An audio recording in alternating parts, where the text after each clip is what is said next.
very bad for my government. I haven't food, I haven't anything.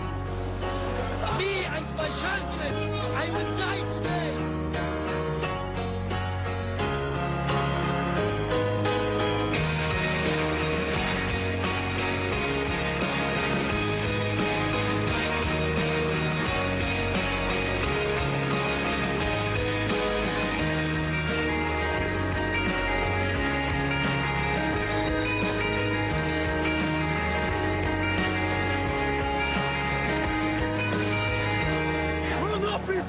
Whether you're a Christian, whether you're a Muslim, whether you're an atheist, you will demand your goddamn rights, and we will have our rights, one way or the other. We will never be silent.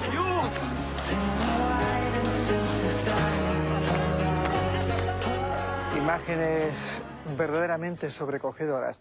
Yo siempre pienso que las revoluciones, los cambios, nunca son foquistas, nunca es, en mi opinión, puedo equivocarme, pero la revolución rusa, la revolución china, la revolución cubana, siempre fueron fenómenos de masas. Y lo que ocurre hoy en Medio Oriente es un fenómeno de masas. Esto es lo que a mí me parece, que por supuesto no soy un especialista en el tema, pero tengo la suerte de hacer este programa en la televisión pública y tener ahora 3 especialistas para hablar de esto.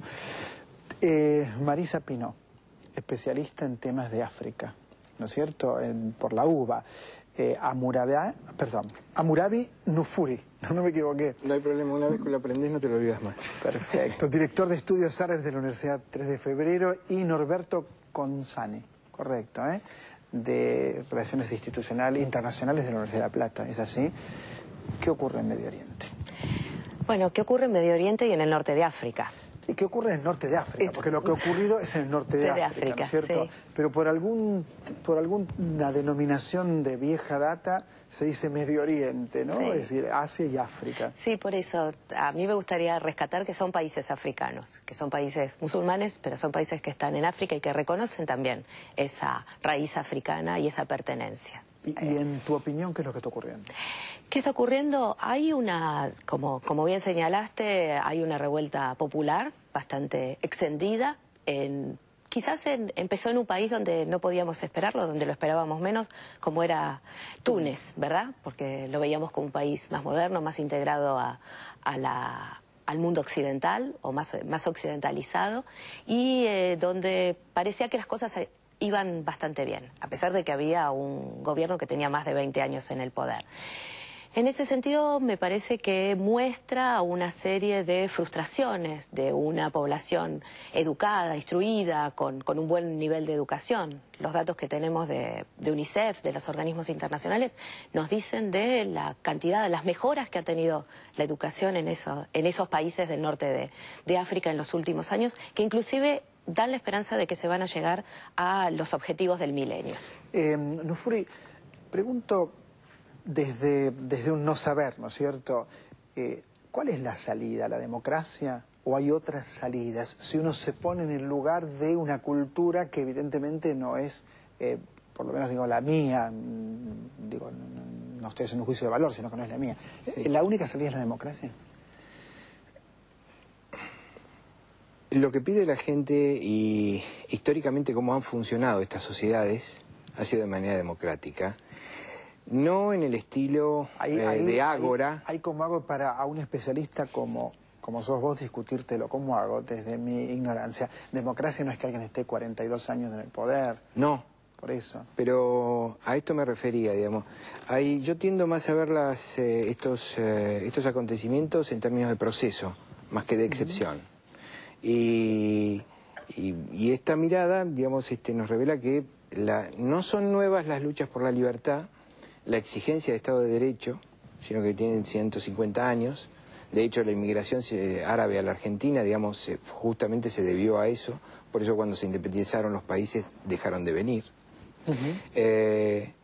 No hay incompatibilidad tampoco entre el Islam y la democracia, porque de hecho hace 2 siglos que tenemos, según las fuentes censales, musulmanes en el país, Coranes traducidos al árabe, instituciones islámicas, sepulcros islámicos, etcétera, y nunca han tenido estos grupos, esta parte de la sociedad argentina, nunca ha tenido problemas ni con la democracia ni con el Estado de Derecho. De manera que la experiencia nuestra indica que no. Claro. ¿Sí?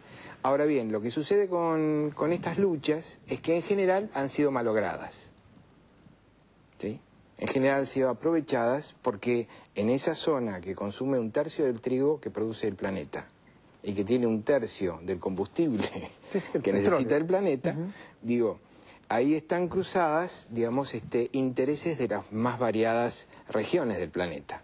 No podemos esperar, fuertes, ¿no es cierto? no podemos esperar que no esté sometida a semejantes tensiones y que, digamos, estas luchas por la libertad que vienen desde la época de Lorenz, no sé si te acordás, cuando yo dije revuelta, digamos, justamente se habían rebelado todas las poblaciones contra el colonialismo otomano, digamos, recibieron ayuda aliada y cuando lograron rebelarse de los otomanos, los aliados dijeron, bueno, pero ustedes no tienen la estatura política, no tienen la mayoría de edad política para autogobernarse. Entonces se quedaron y fue un segundo colonialismo. Ahí se malogró otra vez. No sé si estoy claro. Entiendo perfectamente. Porque hay un estereotipo, hay un modelo de civilización y barbarie dentro del cual, digamos, nosotros los colocamos a ellos, a toda esta masa de personas, dentro del modelo de barbarie. Digamos, no este programa. No, digo, no este programa, al contrario. En general, por ejemplo, Montesquieu. Montesquieu decía que los gobiernos moderados conciernen mejor a la religión cristiana, en el espíritu de las leyes, ahora vamos a y el despotismo a la maometana. A ver, vamos a ver qué dice Norberto Consani. No, yo creo que el proceso nos debe hacer reflexionar, porque a veces es políticamente incorrecto decirlo, porque claro, generalmente se centraba la política contra, por ejemplo, el Estado de Israel, que evidentemente por lo que hacían en Palestina y por todo lo que es condenable. Pero también hay que pensar lo que fue salir del colonialismo. Esos países, Egipto tuvo 3 presidentes o 3 dictadores, digamos, en 50 años. Nasser, que fue la esencia del mundo árabe, que fue la revolución del mundo árabe, ese socialismo que deslumbraba al mundo, terminó en un gobierno reprimiendo al pueblo. ¿Qué fue a Sadat? Fue continuador de Nasser. Y Mubarak, ¿cuántos años tuvo Mubarak? Entonces, esto se repite en todo el mundo árabe, se repite. Lo que pasa es que no era políticamente correcto cuestionar al mundo árabe, porque se podía cuestionar a Israel, pero no al mundo árabe. Lo que pasa es que ahora esa enorme juventud, una clase media ilustrada que tiene, digamos, una necesidad de expresión unido al fenómeno moderno de los Twitter, de los Facebook, de esa revolución tecnológica, que no es la esencia, ojo, no nos confundamos, pero es el medio que permite en minutos, en segundos, reunirse en la plaza a miles y miles y miles de personas. Por eso, como decíamos antes, es muy difícil que esto se pueda volver atrás, porque si se quiere desvirtuar, por ejemplo, por el ejército que tiene el poder, porque el ejército es el que produjo a Nasser, a Sadat y a Mubarak. Si ese ejército no responde a esa expectativa de ese pueblo, yo creo que se vienen horas muy difíciles. Y otro tema fundamental, creo que se ha demostrado que el Islam no es sinónimo, puede convivir con la democracia, como bien decía él anteriormente. Y creo que lo que debería ser, si triunfa, si esperemos nosotros que fuera un triunfo de la democracia y la libertad, porque si no hay respuesta a esas sociedades enormemente empobrecida, solamente empezar en Egipto con 85 millones de habitantes, del 40% trabajo el límite de pobreza. Si no le damos la respuesta a esta gente, obviamente va a ser capitalizada por el sector más radical. ¿Qué ocurre con el fundamentalismo islámico? Yo creo que tiene una participación menor realmente en este tema. Me parece que nos encontramos con un movimiento más laico, que tiene otro tipo de precisiones, que tiene otro tipo de intereses. Me parece que en ese sentido vemos otros jóvenes, otra gente que está actuando, que quiere participar, que no considera que la religión, o que considera que no considera que tiene que ser el orden de toda su vida, tanto que la religión tiene que estar organizando toda su vida, tanto la pública como la privada, sino que lo considera una parte importante. No digo que no sean religiosos. Me llamó mucho la atención ver el protagonismo de la mujer en las manifestaciones.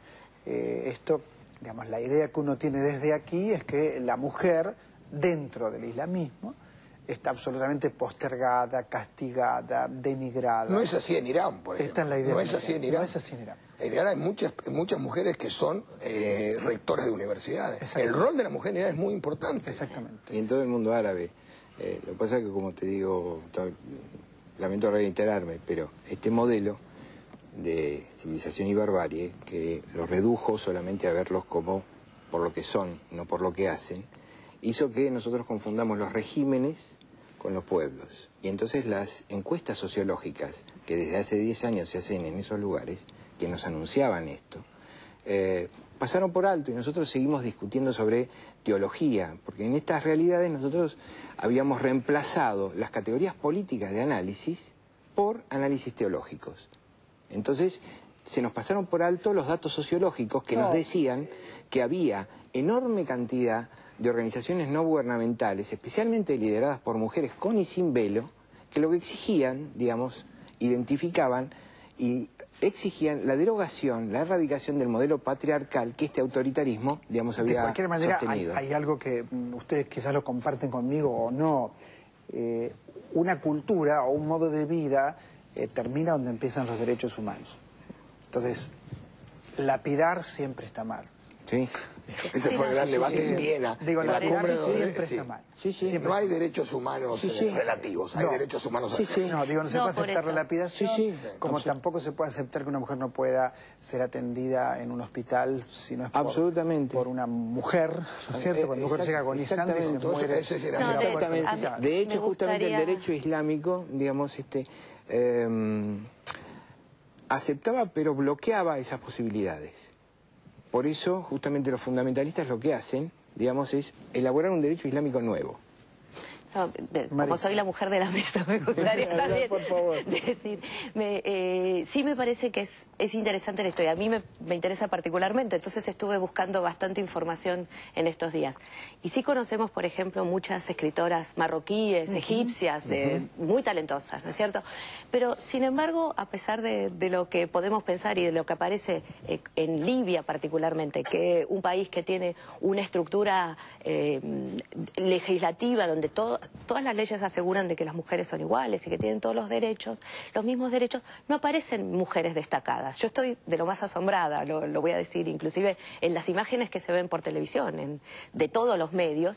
Sí hemos visto muchas mujeres en la plaza en Egipto, muchas en Túnez, ¿verdad? En Túnez. Pero En no Yemen, vemos, claro, en Yemen, en Bahrein, en Omán. pero no en Libia. Fíjense que inclusive ayer por primera vez vi una imagen chiquita de una mujer hablando y yo estaba mirándola así, muy interesada, pero entonces me parece que hay que también pensar en ese momento, entonces, en esa situación. Entonces quizás las mujeres tienen una participación, pero merecen tener una...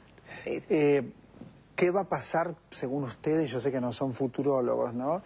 Con el mundo árabe de aquí a más, ¿qué podrían brevemente aventurar cada uno? No, yo creo que esto es es verdaderamente un proceso revolucionario, en el sentido, si podemos hablar de la cultura, de la mentalidad. imparable. Sí, yo creo que es inexorable, porque esto no hay manera de pararlo. Es como tapar el sol con una mano. Estos procesos son imparables. ¿Y esto va a devenir en democracia? ¿Cómo va a jugar el factor islámico de este que estamos hablando? ¿O va a devenir en una democracia parecida, al menos, a las que conocemos? Si tenés que hablar, digamos, desde el punto de vista doctrinario del Islam, digamos, justamente esa parte consensual del Islam fue lo que lo convirtió en la Edad Media, digamos, en un movimiento subversivo para el Claro, Estado feudal y con europeo. un enorme aporte a la cultura, enorme. Porque no aceptaba, el Corán abole, digamos, la clase sacerdotal y les dice a los fieles, bueno, lo que no está en el libro, que decida la comunidad por consenso. Y eso es lo que los vuelve locos, digamos, a todos. Hay esperanza, entonces. Sí, hay esperanza porque siempre que hay discusión política, debate, gente en la calle discutiendo, hay posibilidades de que haya cambios provechosos. Muchas gracias a los tres, un verdadero placer tenerlos acá y escucharlos. Muchas gracias. Un tema que en los próximos días vamos a tener, por supuesto, muchísimas novedades. Enseguida regresamos.